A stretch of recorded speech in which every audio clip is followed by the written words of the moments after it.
This is a specimen woods and trunk photographs that illustrate the tree flora of Illinois. This very unique box was constructed by Benjamin Galt at the end of the 19th century. And it illustrates an amazing amount of ingenuity as well as a collection of scientific specimens. Now Galt, he was an ornithologist actually from Glenview.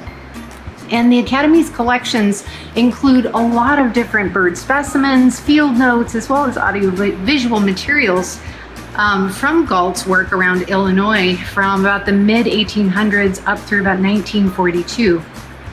Now, Galt, being an ornithologist, somebody who is very interested in birds, he wanted to document every little thing about the birds that he saw. So he wasn't just capturing descriptions of what the birds look like and their calls, but actually where they nested, their nesting behavior, and he wanted to be able to identify the trees that they were nesting in. Now keep in mind, all of this information was made from about 1899 to 1901. And you can see he's got a list of photographs as well as a list of woods. Now what does that mean? Every one of these little plaques that he's got in here, this is a bur oak. It's identified for all the different kinds of species that he needed to be able to identify out in the field. One side has an image of what the tree trunk would look like in the wintertime. So here he was trying to do tree identification without the leaves, which can be really challenging. And the other side of each one of these plaques for each species has a piece of what the interior part of the wood as well as the bark looks like.